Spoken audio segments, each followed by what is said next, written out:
రోజు హైదరాబాద్ లో అఖిలపక్షంగా చార్మినార్ నుండి వెళ్లి నాంపల్లి గ్రౌండ్స్ వరకు అయితే ఆ ర్యాలీ నిర్వహిస్తున్నారు. అటు అన్ని పార్టీల వారు ఇందులో పాల్గొన్నారు. మనతో ప్రస్తుతం సిపిఐ పార్టీ కార్యదర్శులు నారాయణ గారు ఉన్నారు. ఈ ర్యాలీకి సంబంధించిన పూర్తి వివరాలు తెలుసుకుందాం. సార్ చెప్పండి, ర్యాలీ నిర్వహిస్తున్నారు, యుద్ధం ఆపాలంటూ కూడా ఆగుతుంది అనుకుంటున్నారా? దీనికి మన కేంద్ర ప్రభుత్వం ఎలా విధంగా స్పందిస్తారంటారు? యుద్ధం వద్దని చెప్పనేది ర్యాలీ చార్మినార్ నుంచి పెద్ద ఎత్తున హైదరాబాద్ జరుగుతా ఉంది. ఇక్కడే కాదు, అమెరికా దేశంలో 50 రాష్ట్రాలలో 90 లక్షల మంది అమెరికా ప్రజానీకం యుద్ధానికి వ్యతిరేకంగా ట్రంప్ వ్యతిరేకంగా ఫైట్ చేస్తున్నారు. అయితే ఇప్పుడు ఇరాన్ పైన దాడి అంటే అర్థం ఆయిల్ ఉత్పత్తి దేశాలు ఏదంటే అది అమెరికాకి వ్యతిరేకంగా ఉంటే వాటి పైన దాడులు చేస్తున్నారు. వెనుజులా, ఇరాక్, ఇరాన్, అది ప్రాక్సీ వారు ఇజ్రాయెల్ అడ్డం కొడుతున్నారు. ఇప్పుడు నేను చెప్పేది ఏంటంటే ఇది అమెరికా ప్రజానికి ఉపయోగపడేది కాదు, ప్రపంచంలో ఉపయోగపడదు.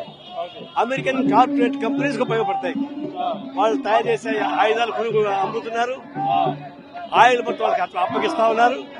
కాబట్టి అమెరికన్ కార్పొరేట్ కంపెనీస్ కోసం జరిగే యుద్ధం అది ట్రంప్ ద్వారా ఇజ్రాయిల్ ప్రపంచవ్యాప్తంగా ప్రపంచ ప్రజానికాన్ని హతాగతం చేస్తున్నారు.